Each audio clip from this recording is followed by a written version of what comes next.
Alright, so this is Thursday. No, yeah, Thursday. Holy cow, it's Thursday. Thursday, we're going to finish up the notes of the Eisenhower years. We're going to talk Vietnam. I'm going to give you the rundown of Vietnam. We're going to start with the crash course from John Green on the Cold War. This is over Truman and containment and the escalation of the Cold War. And you're going to see everything come into context. Stuff going on in Germany, stuff going on throughout Europe and Turkey, Greece. What's going on in the United States, the domestic front, how people are fearing communism, you're going to get the Red Scare, this is everything, it's everything.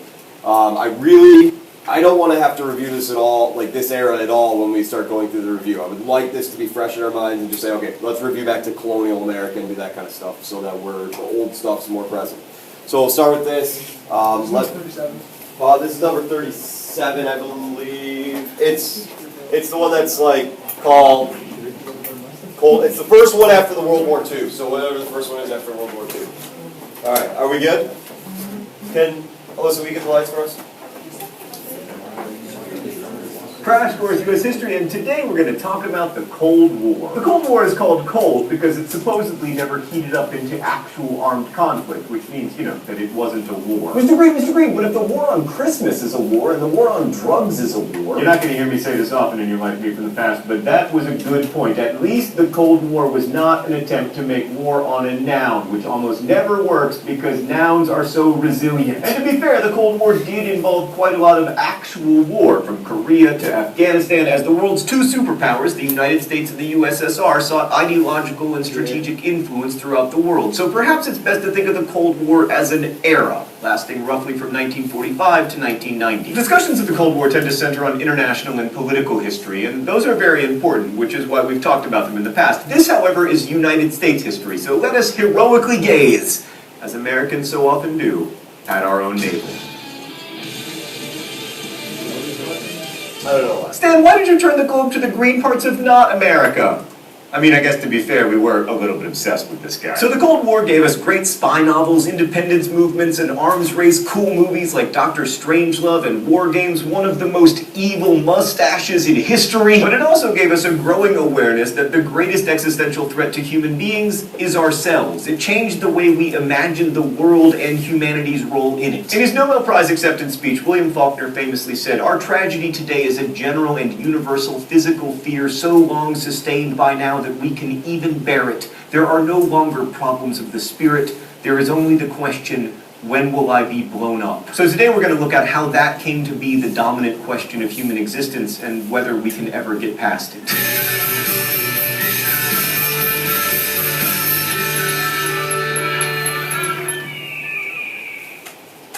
So after World War II, the US and the USSR were the only two nations with any power left. The United States was a lot stronger. We had atomic weapons, for starters, and also the Soviets had lost 20 million people in the war, and they were led by a sociopathic mustachioed Joseph Stalin. But the US still had worries. We needed a strong, free market-oriented Europe, and to a lesser extent Asia, so that all the goods we were making could find happy homes. The Soviets, meanwhile, were concerned with something more immediate, a powerful Germany invading them again. Germany, and please do not take this personally, Germans, was very, very slow to learn the central lesson of world history: do not invade Russia, unless you're the Mongols.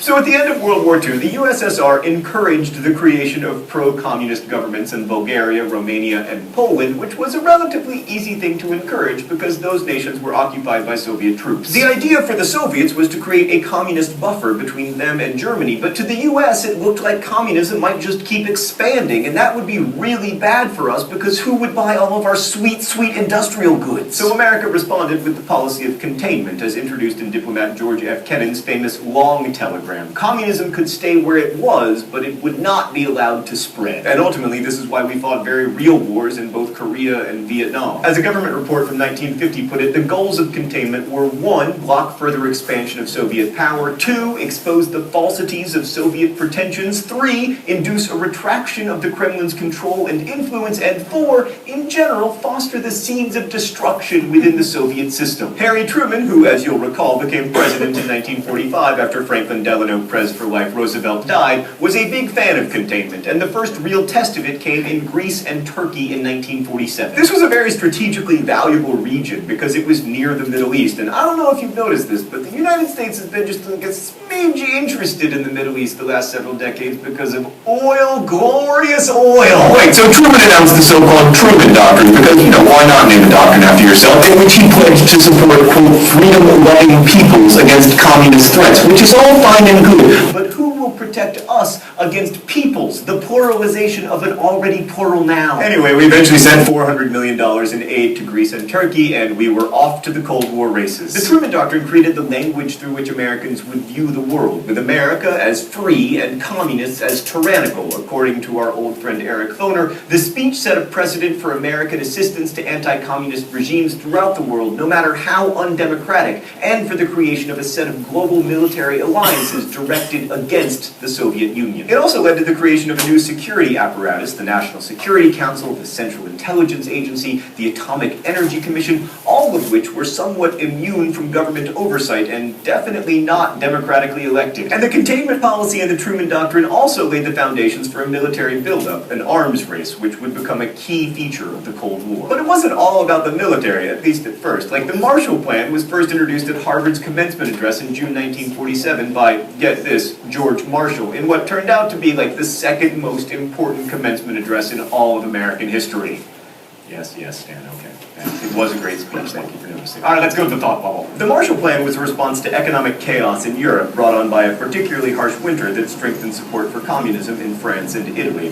The plan sought to use U.S. aid to combat the economic instability that provided fertile fields for communism. As Marshall said, our policy is not directed against any country or doctrine, but against hunger, poverty, desperation, and chaos. Basically, it was a new deal for Europe, and it worked. Western Europe was rebuilt so that by 1950, production levels in industry had eclipsed pre-war levels, and Europe was on its way to becoming a US-style capitalist mass consumer society, which it still is. Kind of. Japan, although not technically part of the Marshall Plan, was also rebuilt. General Douglas MacArthur was basically the dictator there, forcing Japan to adopt a new constitution, giving women the vote, and pledging that Japan would forswear war, in exchange for which the United States effectively became Japan's defense force. This allowed Japan to spend its money on other things, like industry, which worked out really well for them. Meanwhile, Germany was experiencing the first Berlin crisis. At the end of the war, Germany was divided into East and West, and even though the capital, Berlin, was entirely in the East, it was also divided into East and West. This meant that West Berlin was dependent on shipments of goods from West Germany through East Germany, and then in 1948, Stalin cut off the roads to West Berlin. So the Americans responded with an 11-month-long airlift of supplies that eventually led to Stalin lifting the blockade in 1948 and building the Berlin Wall, which stood until 1991 when Kool-Aid guy... No, wait. That wasn't when the Berlin Wall was built. That was in 1961. I just wanted to give Thought Bubble the opportunity to make that joke. Thanks, Thought Bubble. So right, the wall wasn't built until 1961, but 1949 did see Germany officially split into two nations, and also the Soviets detonated their first atomic bomb, and NATO was established, and the Chinese Revolution ended in communist victory. So by the end of 1950, the contours of the Cold War... Just, let's be real quick, so clear on this. So think about it, 1948, 1949, and 1950. A lot's going on in that time period. You have the Berlin airlift in 1948. 1941, the Soviets test their first atomic bomb. 1949, China falls to communism. 1949, NATO is established. I mean, look at all that stuff, how, when I said the Cold War is crystallizing, and we're really starting to see what's going on with the Cold War, that 1948, 49, 1950 is a lot of tension. Then what happens in 1950? Yeah, the Korean War starts up, so now we got the Korean War going on. We're fighting, it's what's called a proxy war. It's a war that's kind of on the proximity. In proximity, it's a proxy war. Okay, anyways, I just want to make sure we are clear on that. West versus East, capitalist freedom versus communist totalitarianism. At least from where I'm sitting. Although now apparently I'm going to change where I'm sitting because it's time for the mystery document.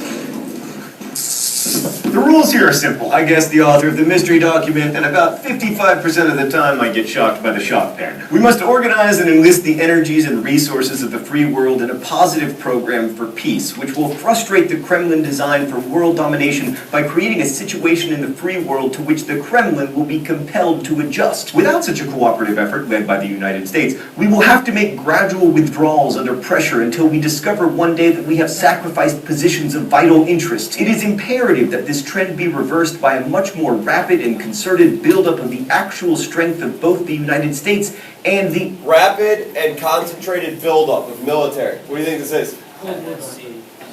Yeah, it's that NSC 68 document. Remember we talked about this? It results in the rapid buildup of the military. other nations of the free world. I mean, all I can say about it is that it sounds American and like it was written in like 1951, and it seems kind of like a policy paper or something really boring. So I mean, yeah, I'm just gonna have to take the shock. National Security Council report to NSC 68. Are you kidding me, Stan? Not 64 or 81, 68? This is ridiculous. I call injustice. Anyway, as the apparently wildly famous NSC 68 shows, the US government cast the Cold War as a rather epic struggle between freedom and tyranny, and that led to remarkable political consensus. Both Democrats and Republicans supported most aspects of Cold War policy, especially the military buildup part. Now, of course, there were some critics, like Walter Lippmann, who worried that casting foreign policy in such stark ideological terms would result in the U.S. getting on the wrong side of many conflicts, especially as former colonies sought to remove the bonds of empire and become independent nations. But yeah, no, nothing like that ever happened. Yeah, I mean, it's not like that happened in Iran or Nicaragua or Argentina or Brazil or Guatemala. Or Stan, are you really going to make me list all of them? Fine. Or Haiti, or Paraguay, or the Philippines, or Chile, or Iraq, or Indonesia, or Zaire. I'm sorry, there are a lot of them, okay? But these interventions were viewed as necessary to prevent the spread of communism, which was genuinely terrifying to people, and it's important to understand that. Like, national security agencies pushed Hollywood to produce anti-communist movies like The Red Menace, which scared people, and the CIA funded magazines, news broadcasts, concerts, art exhibitions that gave examples of American freedom. It even supported painters like Jackson Pollock and the Museum of Modern Art in New York because American Expressionism was the vanguard of artistic freedom and the exact opposite of Soviet socialist realism. I mean, have you seen Soviet paintings? Look at the hardy ankles on these socialist comrade peasants. Also, because the Soviets were atheists, at least in theory, Congress in 1954 added the words "under God" to the Pledge of Allegiance as a sign of America's resistance to communism. The Cold War also shaped domestic policy. Anti-communist sentiment, for instance, prevented Truman from extending the social policies of the New Deal. The program that he dubbed the Fair Deal would have increased the minimum wage, extended national health insurance, and increased public housing, social security, and aid to education. But the American Medical Association lobbied against Truman's plan for national health insurance by calling it socialized medicine. And Congress was in no mood to pay money for socialized anything. That problem goes away. But the government did make some domestic investments as a result of the Cold War. In the name of national security, the government spent money on education, research and science, technology like computers, and transportation infrastructure. In fact, we largely have the Cold War to thank for our marvelous interstate highway system, although part of the reason Congress approved it was to set up speedy evacuation routes in the event of nuclear war. And speaking of nuclear war, it's worth noting that a big part of the reason the Soviets were able to develop nuclear weapons so quickly was thanks to espionage, like for instance by physicist and spy Klaus Fuchs. I think I'm pronouncing that right. Fuchs worked on the Manhattan Project and leaked information to the Soviets and then later helped the Chinese to build their first bomb. Julius Rosenberg also gave atomic secrets to the Soviets and was eventually executed, as was his less clearly guilty wife Ethel. And it's important to remember all that when thinking about the United States' obsessive fear that there were communists in our midst. This began in 1947 with Truman's loyalty review system, which required government employees to prove their patriotism when accused of disloyalty. How do you prove your loyalty? Rat out your co-workers as communists. No, seriously though, that program never found any communists. This all culminated, of course, with the Red Scare and the rise of Wisconsin Senator Joseph McCarthy, an inveterate liar who became enormously powerful after announcing in February 1950 that he had a list of 205 communists who worked in the State Department. In fact, he had no such thing, and McCarthy never identified a single disloyal American, but the fear of communism continued. In 1951's Dennis versus United States, the Supreme Court upheld the notion that being a communist leader itself was a crime. In this climate of fear, any criticism of the government and its policies, or the U.S. in general, was seen as disloyalty. There was only one question: when will I be blown up? And it encouraged loyalty because only the government could prevent the spread of communism and keep us from being blown up. We've talked a lot about different ways that Americans have imagined freedom this year, but this was a new definition of freedom. The government exists in part to keep us free from massive destruction. So the Cold War changed America profoundly. The US has remained a leader on the world stage and continued to build a large, powerful, and expensive national state, but it also changed the way we imagine what it means to be free and what it means to be safe. Thanks for watching. I'll see you next week. Crash Course is created by all of the... Can we get the lights? I think that's a pretty legit summary of everything that we've talked about in the last 3 or 4 days. Hopefully you could muscle your way through that and stay awake to pay attention because, and that's it. That's it. And so, then when we talk about Eisenhower, can someone get the door too? Sorry, we're just about to get loud.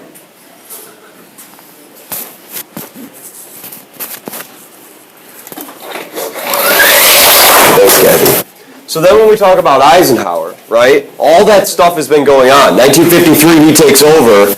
He's trying to, A, spend less money so that we're not spending insane amounts of money on military buildups. He does that by strategically, what's the program called? Building up the Strategic Air Command. Yeah, the Strategic Air Command. Zach, it's easy to remember. Strategic Air Command.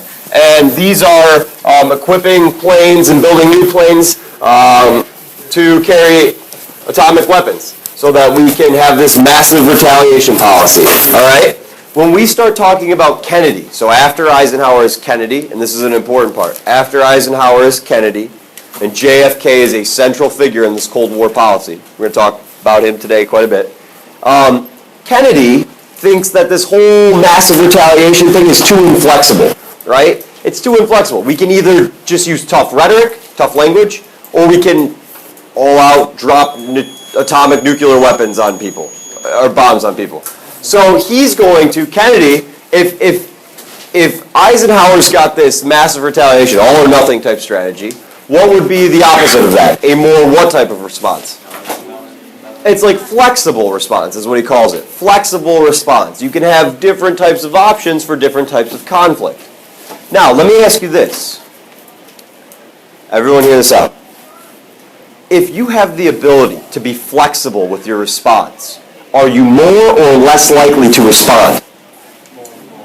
You see that? If you have flexible options for how to respond, you also have more options for introducing truths. Can someone raise your hand and tell me what's the danger of that? What's the danger of having more flexible... Say, what are you saying? You're more likely to go to war. So you are more likely to go to war. And because it's flexible and you can change it, you're also more likely to keep slowly upping your flexible options. And before you know it, you wind up finding yourself in a conflict that you've exerted so much money and so much troops, it's hard to stop. This is Vietnam. That's what Vietnam is. Do you guys understand that? Let me say it again. So Eisenhower takes this massive retaliation policy. Now, Eisenhower's, it's not perfect, right? It's not perfect. He looks pretty bad in the situation in Hungary that happens early on in his presidency. But he keeps us out of wars. He keeps us from going to war. Eisenhower does.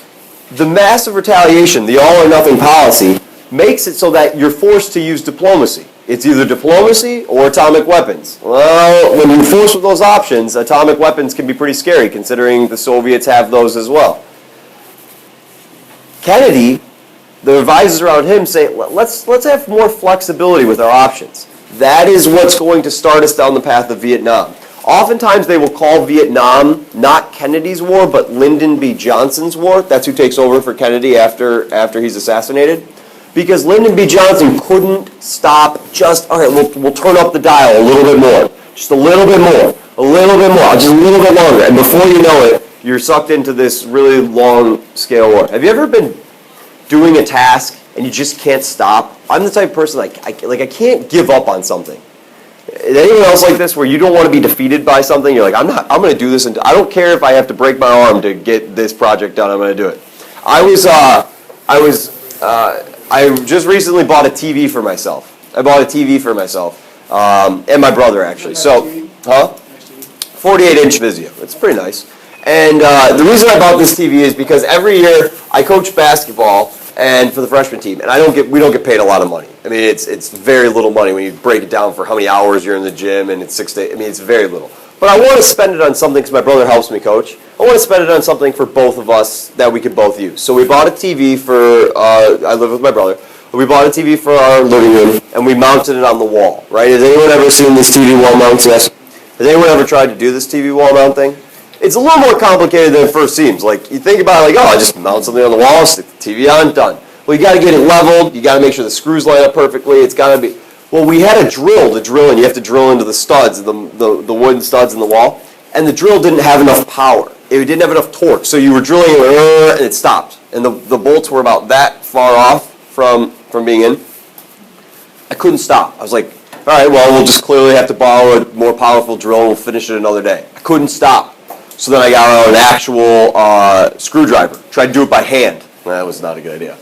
And then I got out these pliers, these massive pliers, and locked these bad boys on. And I could just barely turn it if I got all the leverage and force behind it and torque behind it.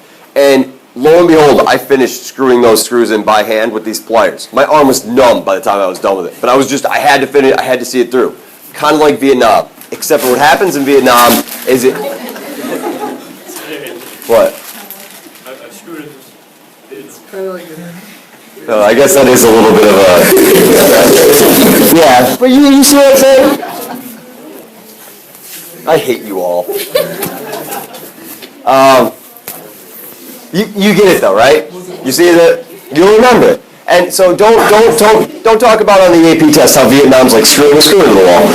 That would be bad. But this flexible response policy gets Kennedy and Lyndon B. Johnson into trouble in Vietnam. And Vietnam's going to drag out over 2 decades, essentially. Essentially, it's going to drag out over 2 decades, and it's going to go into the presidency of Nixon. It's going to go all the way into Nixon, and Nixon's going to be pulling troops out still in the 1970s. Our first troops hit the ground in the early 1960s in Vietnam. Kennedy sends what he calls military advisors there that aren't fighting, they're just advising. They're probably really seeing some combat and shooting at some people. But, I mean, that's in the early 1960s, and it drags out over throughout the early part of the 70s, yeah. Well, Vietnam was like a really controversial war, right? Yeah, it's extremely controversial. That Lyndon B. Johnson? No, Kennedy? Kennedy, yeah. Kennedy was assassinated before it got bad. The public largely believed Vietnam was going great when Kennedy was assassinated, or at least decent.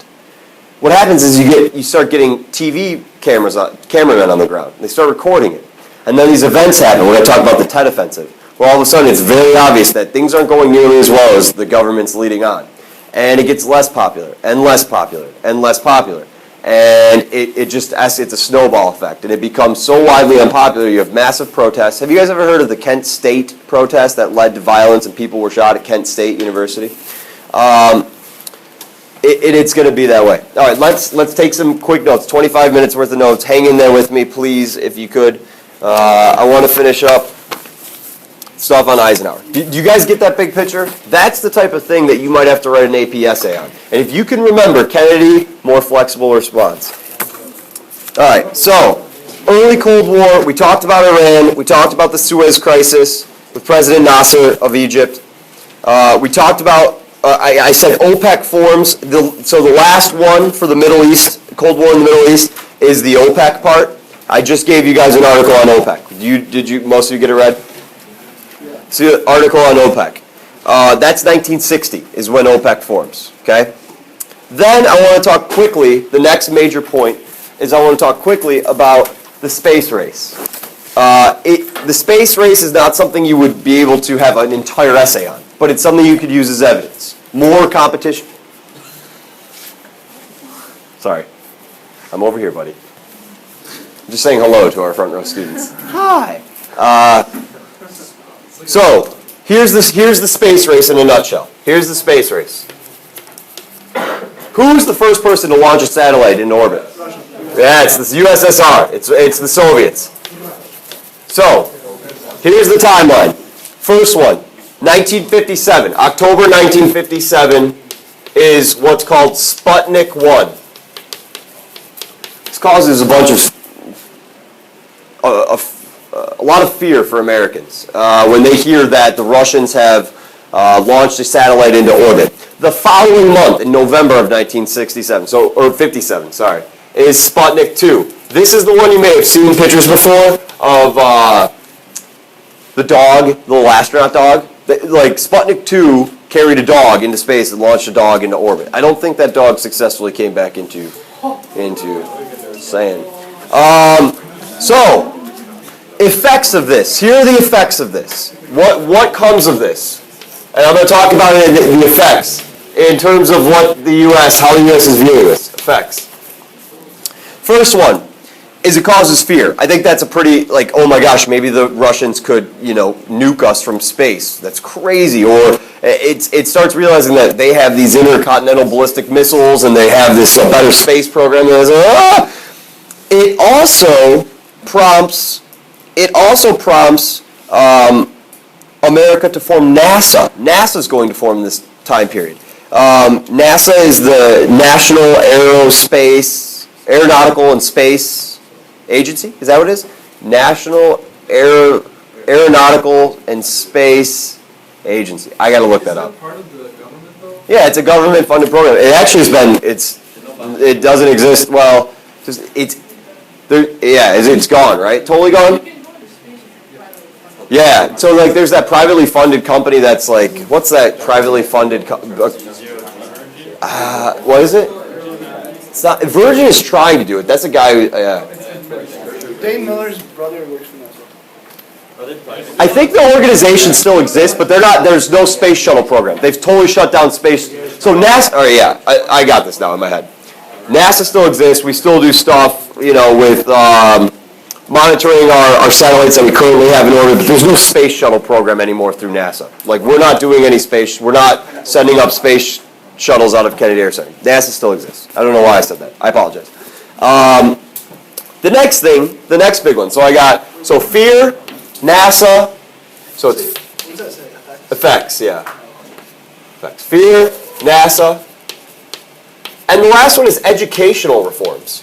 Have you guys heard of STEM programs? Science, technology, engineering, and mathematics, focusing on this stuff.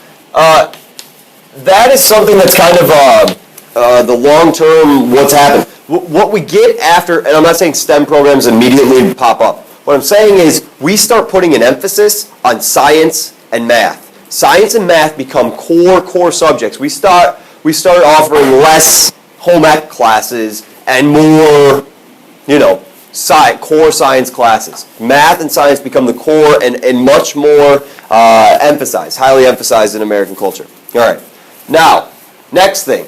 I'm going to keep rolling through this. Communism in Cuba. This is an important one. You will see something about Cuba on the AP exam. Communism in Cuba. Which leads us to I'm going to go through all the way to the Cuban Missile Crisis, okay? So here's what happens in Cuba. 1959, Fidel Castro comes to power.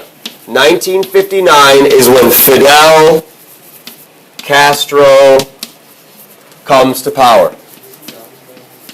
I don't know how old he was. He was relatively young, yeah. Is he dead? Is Fidel dead? Did he die? We gotta look it up.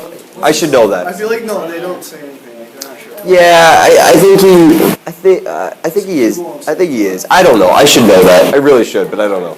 I embarrassingly don't know, but that's all right. We'll look it up. You're not gonna have to write about whether or not he died or not. So Fidel Castro comes to power in 1959. And here's the chain of events. And I'll write down the ones you need to know. But essentially, he denounces America. He hates America, and he calls them the Yankees from the North. He starts confiscating U.S. property, like seizing U.S. property in Cuba. U.S. homes, businesses, anything that's in there. And Cuba exports a lot of sugar to America at this time period. So, we do have some trade going on with Cuba. So he starts confiscating U.S. property. Castro's a communist, by the way, and so we call him a communist, but he's pursuing a socialized program in Cuba. He's trying to like take this property, turn it into government property, and redistribute it for government purposes, right? And so we respond, he starts taking U.S. property, we respond by cutting off the sugar exports. We say no more exporting sugar from Cuba or importing it from Cuba to America. We cut it off, which is a big deal to them. So Castro responds, logically, by stealing more U.S. property. He ramps up the confiscation of property stealing.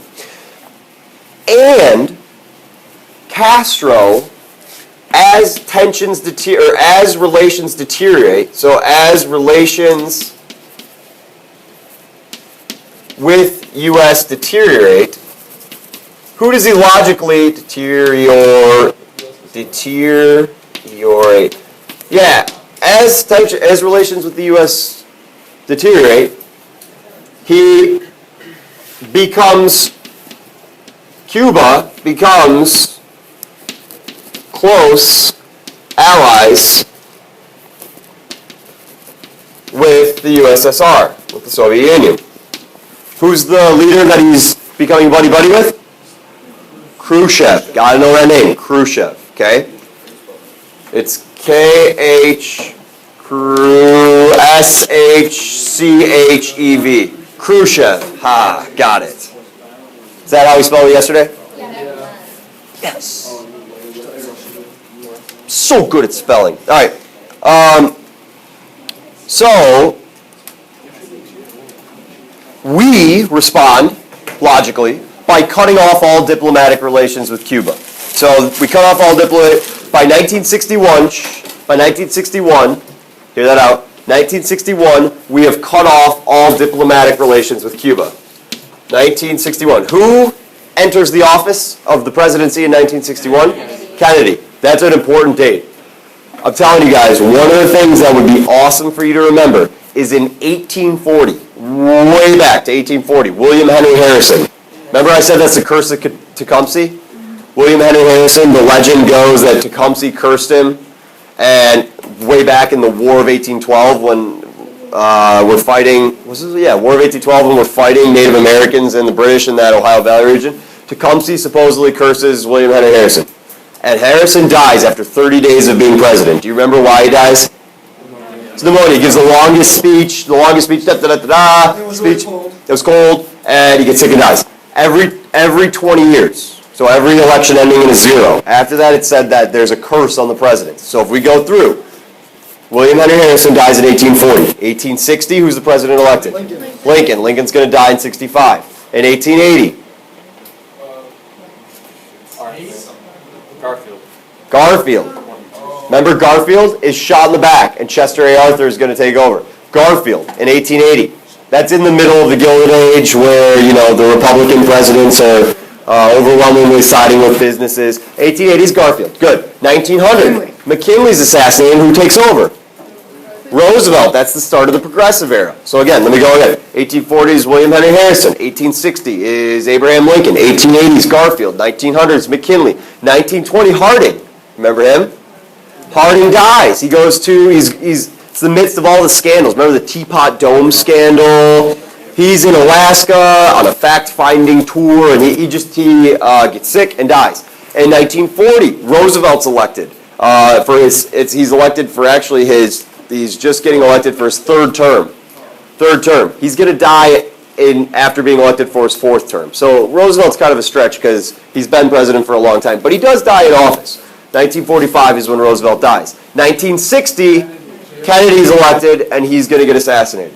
So 1980s Reagan, he gets shot by Hinckley. Is it Hinckley Jr., something Hinckley Jr.? And he doesn't die. He gets saved. He would have died had it been an earlier time period. He's rushed to the emergency room, and the doctors save him. And it's supposed to be the curse is broken. 2000 is George W. Bush. So, that's a good thing to keep the presidents. 1840, again, the shoe. Not the shoe! Why did that just happen? I was concentrating to know what happened. I saw a movie. I can't wait to see how that turns out. Why did he throw his shoes? Because George W. Bush was basically giving a speech. He was in a Middle Eastern country. I don't know where it was. Was he in Iraq? And someone, a reporter, I think, just chucked a shoe at him. YouTube it. He like ducks and goes, whoa! Yeah. Which is like a serious, isn't that like a serious sign of, so does someone know? It's a serious sign of disrespect, right? Anyways, so, you don't throw a shoe at a president without, it didn't go well for that guy, does it? So, I got 12 minutes. So, 12 minutes to get into Vietnam. So again, William Henry Harrison, 1840. He is also the first Whig president ever elected. If we're going to go back to the Whigs, he's the first Whig president ever elected. There's only two, William Henry Harrison and Zachary Taylor. Zachary Taylor is in office in 1848, and then he dies. You guys remember who takes over after Zachary Taylor? Millard Fillmore. 1850. So anyways, okay, so 1961, we cut off diplomatic relations. Cut off diplomatic, I can't believe I threw my shoe. It's awesome. You know what would have been really funny is if like Nathan would have been like, ow! Because it would have been off camera and he would have could have got me fired. He hit me with a shoe! With Cuba. What was that first word say? Huh? Cut off, oh that's, I don't know, that was just a string right here. Cut off diplomatic relations with Cuba entirely. And so, now Russia's getting real cozy. And Khrushchev is using this as like, you better not do anything in Cuba, otherwise, that's our buddy now, da-da-da-da. This problem, I'm going to use this word, to exacerbate a problem. This problem is exacerbated when Kennedy takes over with something called the Bay of Pigs incident. Have you ever heard of this before? The Bay of Pigs incident. Let me read to you how this goes down with the Bay of Pigs. So, on April of 1961, April 1961 is the Bay of Pigs incident. It is a botched assassination attempt on Castro. Attempt on Castro. Here's what happens. It's not U.S. troops. Our government trains exiled Cubans. They were kicked out of the country. They train several thousand exiled Cubans to invade Cuba, and they're supposed to get onto the beach and convince people that there's going to be an uprising and a revolution. They're going to go, kill Castro, overthrow the government. Yeah, we got friendly regimes in Cuba. Problem is, it just fails. It just goes horribly wrong from the get-go. And Kennedy knows it, but it's one of those things where, well, the nail's already in the wall, the screw's already in the wall, better keep cranking. And it doesn't go well. It fails terribly. The Cuban exiles don't even get off the beach before they're taking, they're being shot at by planes, and Castro brings in tanks. I don't know how he exactly finds out about. It's terrible. It just is absolutely terrible. They wind up killing a bunch of these Cuban exiles. They take a bunch into custody and arrest them and hold them as prisoners of war. And Kennedy has to look like an idiot and go on national TV and totally accept and take full responsibility for this assassination attempt. And the Soviet Union uses this as a publicity failure uses it to their advantage. So let me read how this went down. The Bay of Pigs blunder, along with the continuing American covert efforts to assassinate Castro, naturally pushed the Cuban leader even further into the Soviet embrace.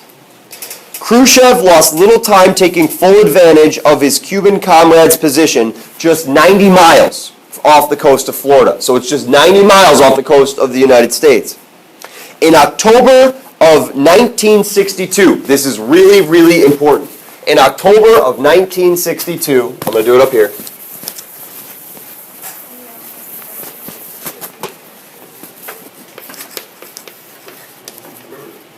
Another movie we should watch at the end of class. You okay? My chair kind of broke a little bit. Is it all right? No, yeah. It just kind of moves, but I'm good. Okay, sorry. I have a lot of chairs that are moving and falling apart. October 1962, right? 13 Days is the movie I'm talking about, by the way. October of 1962, American spy planes photograph the Soviet Union building nuclear missile launching pads in Cuba. So America photographs, it leads to the Cuban Missile Crisis. Cuban Missile Crisis. Yeah, I'm going to repeat it again. Missile Crisis. They photograph the Soviet Union secretly building and installing nuclear-tipped missiles in Cuba. They're installing and building nuclear launch sites in Cuba. They're having, literally, and it's not until way, way later that it's actually revealed that they had actually successfully set up several nuclear missiles. I mean, they had missiles ready to go, and if fighting would have broke out, they had orders to fire missiles, and they had the go to do so if things would have gotten tense. I mean, it's 13 days, Americans are sitting on the edge of their seat. I mean, this is as tense as it gets from nuclear crisis. And here's what happened. Here's what happens. It's basically like a game of nuclear chicken. Have you guys ever played that game, Chicken? Where you ride your bikes at someone, and the last person to move, it's chicken. So you go, and someone moves and they lose. No one wins chicken. You never win that game.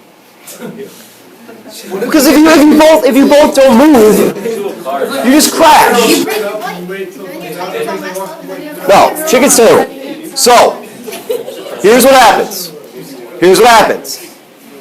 Kennedy's advisors, the people that Kennedy has around him, including his brother, and Lyndon B. Johnson's like on the outside. Kennedy just neglects Johnson. Poor Lyndon B. Johnson. He's got the worst vice presidency, and then he takes over the presidency, which he really wanted, and he gets into Vietnam, and it's like terrible for him, and he refuses to run for his second term. So it's a game of nuclear chicken. Kennedy says, I'm not going to bomb Cuba. Some of his advisors are like, you need to strike these, you need to order a bombing on these missile sites right now. But Kennedy realized that would have been seen as an act of war against the Soviet Union, right? What he does is he sets up a blockade around Cuba. He puts U.S. ships around Cuba and blockades any more supplies from the Soviet Union being transported to Cuba. And so the Soviet Union and Khrushchev say, you better take that blockade down. We're coming with our ships. We have ships coming in. And so the U.S. has got the blockade, and Kennedy says, I'm not moving. Khrushchev says, well, we're bringing stuff in. You better move. And literally, you get this standoff. Who's going to shoot first? If we shoot, are they going to launch nuclear missiles? If we don't shoot, are we going to end the blockade? Kennedy would have been embarrassed. You got to keep in mind, Kennedy had just been horribly embarrassed on the world stage and within America when he had to admit how terribly the Bay of Pigs invasion went. Okay? So that kind of like bolsters Kennedy's resolve to be like, I'm not going to mess this one up. I'm not going to budge on this one. And what happens is Khrushchev flinches first.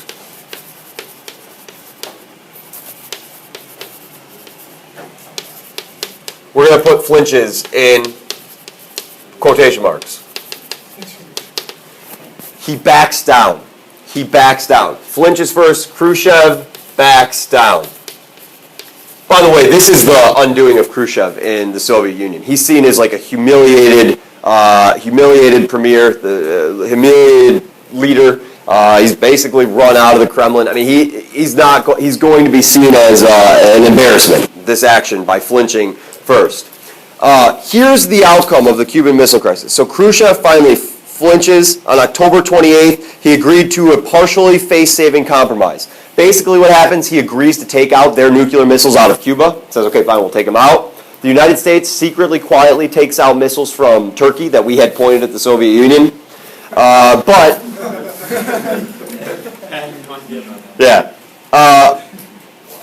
Khrushchev